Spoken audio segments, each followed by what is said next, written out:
لو سألتك سؤال وقلت لك أنا عندي كام نوع من مرض السكر، هترد عليا بكل بساطة وتقول لي عندي تايب 1 وتايب 2.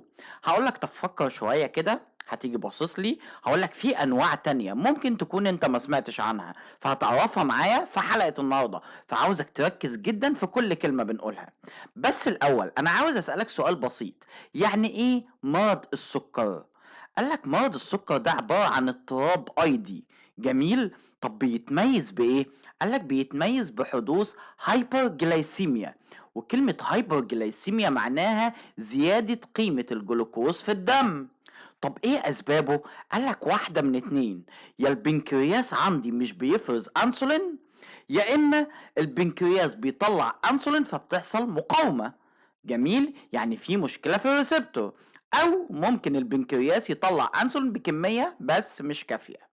طب ركز معايا، بناء على اللي انا قلته لك ده سنة 1997 جت عندي الامريكان دايابيتس اسوشيشن اللي هي الجمعية الامريكية لمرضى السكر، وعملت لي كلاسيفيكيشن في غاية الخطورة، وقسمت لي مرضى السكر لاكتر من نوع. اول نوع عندي وهو تايب 1، وهنا قالك بص بقى absolute deficiency of insulin، يعني بيحصل تدمير كامل لخلايا بيتا وما بتنتجش لينا الانسولين. وعندي تايب 2، وهنا بيحصل مقاومة للأنسولين. وقال لك عندي other specific types وركز فيها، وهي المودي واللادة، وده هنشرحه بالتفصيل. وقال لك كمان في سكر الحمل، وبناء عليه أصبح عندي أكتر من نوع لمرض السكر، وهنعرفهم بالتفصيل الممل مع بعض في حلقة النهاردة. فركز معايا وحضر كشكولك وقلمك وكوباية القهوة بتاعتك، ولو انت أول مرة تشوفني ما تنساش تعمل لايك للفيديو وشير للقناة وسبسكرايب عشان يوصلك كل جديد. صل على النبي ويلا بينا ندخل في حلقة النهاردة. معاكم كابتن أناليسيس. قبل ما اكلمك عن مرض السكر بالتفصيل الممل، هسألك سؤال، امتى تشك ان المريض ده عنده مرض السكر او مصاب بمرض السكر؟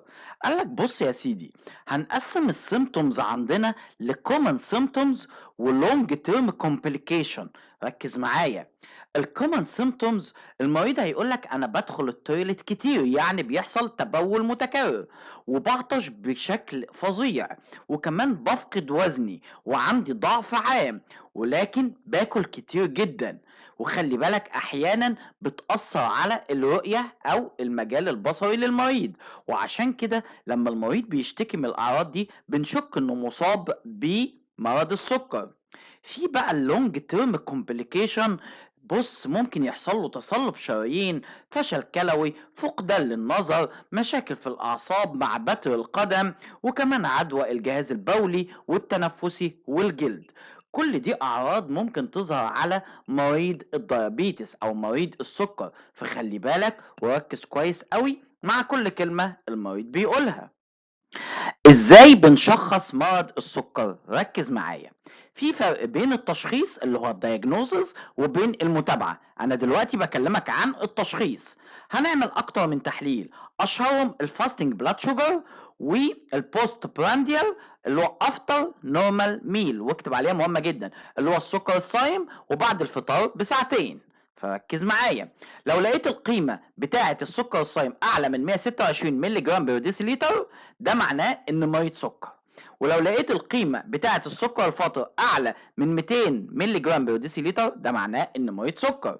لو أنت بتتعامل بالملي مول بير لتر هتلاقي القيمة في الفاستنج أعلى من 7، وهتلاقي بعد الفطار هتلاقيها أعلى من 11. فركز معايا بقى، انا عندي النسبة الطبيعية للسكر الصايم بتكون اقل من 100 مللي جرام بر ديسيليتر، والدايابيتك اعلى من 126 مللي جرام بر ديسيليتر.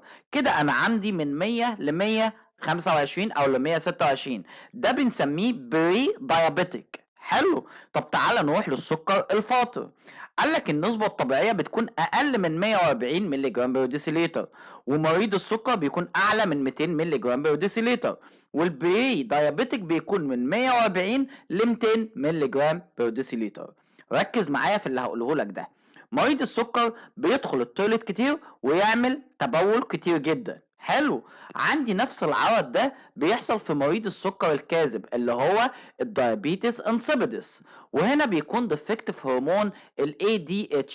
هسيب لك لينك الحلقة في الوصف بتاع الفيديو، اتفرج عليها عشان تعرف الفرق بين مريض السكر ومريض السكر الكاذب. ركز معايا عشان هشرح لك انواع مرض السكر بالتفصيل الممل، واول نوع معايا وهو تايب 1. فركز بقى. زمان كان ليه اسم مشهور جدا وهو جوفونايل اونست دايابيتس ميليتس. كلمة جوفونايل معناها صغار، فده نوع السكر اللي بيصيب الصغار، ولكن الاسم ده مش مستخدم حاليا. الاسم الشائع دلوقتي انسولين ديبندد دايابيتس ميليتس، واختصاره IDDM. بص يا سيدي، ده بيمثل من 5 ل 10% من مرضى السكري. طب ايه اللي بيحصل عندي؟ بص بقى، البنكرياس بيكون فيه خلايا بتسمى بالبيتا سيل، بتفرز لينا هرمون اسمه انسولين، وده احنا شرحناه بالتفصيل وهسيب لك اللينك بتاعه في وصف الفيديو تتفرج عليه. هرمون الانسولين ده بكل بساطة وظيفته ان يدخل الجلوكوز للخلايا عشان تبدأ تستخدمه. فيحصل ايه؟ يجي الجهاز المناعي عندنا يضرب البنكرياس، بالاخص خلايا البيتا سيل، ويطلع انتي بودي. قالك بنديله اكسترنال انسولين ثيرابي، بنديله انسولين خارجي، جميل، عشان يقلل من الهايبرجلايسيميا. طب ايه اسباب الموضوع ده؟ قالك في الغالب بيكون مرتبط بانفكشن، بعدوى زي الفيروسات، واشهرها الروبيلا والسيتوميجالو. فاول ما يحصل عندي الانفكشن يطلع عندي الاميون سيستم يطلع انتي بودي تضرب في خلايا بيتا من شهور من الاصابه لعده سنوات. عشان نقول المريض ده مصاب بتايب 1 بنحتاج تدمير حوالي 80% من خلايا بيتا. فركز معايا. دلوقتي البيلينفوسايت طلعت لي انتي بودي راح يضرب في مين؟ قال لك في البيتا سيل. طب عندي كام نوع من الانتي بودي؟ قال لك في 3 انواع. اول نوع اسمه اي سي سي اي، وتاني نوع اي اي اي اس، وتالت نوع انتي جاد. فركز معايا. اول نوع اللي هو الاي سي سي اي دي اجسام مضاده بتضرب في السيتوبلازم اللي موجود في خلايا بيتا، جميل. طب وتاني نوع اللي هو الاي اي اي اس، قال لك ده انتي بودي بيضرب في الانسولين، وخلي بالك ان ده منتشر في الاطفال بنسبه 90% وفي الكبار بنسبه 40%. طب ايه هو الانتي جاد؟ قال لك ده موجود بنسبه 80% في المرضى حديثي الاصابه بمرض السكري. خلي بالك، في بعض حالات من تايب 1 ما بنكونش عارفين لها اي سبب، بتكون مجهولة السبب، وكمان في بعض حالات من تايب 1 بيكون وراثي. طب يلا ندخل على تايب 2 وهو عكس تايب 1. خلي بالك ده اسمه non insulin dependent diabetes mellitus، واختصار NIDDM. ده بقى بيمثل من 90 ل 95 من مرضى السكر. فركز معايا لانه مهم. بص يا سيدي، انا عندي دلوقتي البنكرياس في خلايا اسمها بيتا سيل. البيتا سيل المفروض بتفرز لينا انسولين، حلو الكلام. طب هنا بيحصل ايه؟ قال لك البيتا سيل دي يا اما بتفرز انسولين بس الريسبتور بتاعته اللي على الخلايا التانية مش بتستشعره، يعني في مشكلة ليها وبيحصل مقاومة، يا اما خلايا البيتا سيل بتفرز انسولين بس بكمية اقل من اللي احنا محتاجينها. فالنوع التاني بيحصل فيه مقاومة للانسولين. ركز معايا. وده ليه سببين: اللايف ستايل فاكتورز اللي هي طبيعة الحياة بتاعت المريض، وكمان الجيناتيك ديس اوردر. طب يلا بينا ندخل للنوع الثالث وهو السكر الحمل، وركز معايا لانه مهم جدا. ده بيصيب حوالي من 2 ل 3% من السيدات الحوامل البريجنانت. طب امتى نعمل التحليل للست الحامل؟ قالك في الاسبوع 24 ل 28، يعني في بداية الشهر السادس. طب ايه سببه؟ قالك بص، الجنين بيتغذى من البلاسنتا، صح؟ البلاسنتا دي بتفرز لينا هرمونات زي الاستروجين وكمان الهيومن بلاسينتا لاكتوجين، جميل. الهرمونات دي بتعمل انهبيشن للاكشن بتاع الانسولين، فيحصل عندي هايبرجلايسيميا. خلي بالك ان الحالة دي لازم تتابع مع طبيب مختص، لان لو ما تابعتش مع الطبيب المختص هيحصل مشاكل للجنين، زي ان حجمه يزيد جدا، وكمان يحصل تشوهات في القلب ومشاكل في الجهاز العصبي المركزي وتشوهات في العضلات الهيكلية. وخلي بالك ممكن نوصل في النهاية ان الجنين يموت. حلو. فالموضوع ده مهم جدا وهنشرحه بالتفصيل وازاي نشخصه في حلقة منحنى الجلوكوز. بس خلي بالك انت لحد دلوقتي لسه ما اشتركتش في القناة ولا عملت لايك، بعد اذنك اعمل سبسكرايب واشترك وفعل زر الجرس عشان يوصلك كل جديد. يلا بينا نكمل حلقة النهاردة. في انواع تانية لمرضى السكر، جميل، زي المودي واللادا والدراج اور كيميكال انديوست diabetes mellitus، وكمان الاذر جيناتيك سندروم. فركز معايا، ايه الفرق بين الاربعه؟ قال لك المودي ده بكل بساطه انا عندي تايب 2 من السكر بيصيب الناس الكبيره، لو صاب الاطفال يبقى هنا النوع ده اسمه مودي. طب واللادا؟ قال لك ده بيكون خلل في الجينات، جميل، فبيحصل فشل في انتاج الانسولين، جميل. طب ايه بقى اللي بيحصل؟ قال لك المفروض تايب 1 بيصيب الاطفال، لو تايب 1 صاب الكبار هنا يبقى انا عندي لادا. طب حلو الكلام جدا. ايه بقى الدراج اور كيميكال انديوزد دي ام ده؟ قالك بص يا سيدي، في بعض الادويه زي الالفا انترفيون بتعمل ستوب للاكشن بتاع الانسولين، وبالتالي بيحصل فشل عندي في البي سيل فيحصل دايابيتس.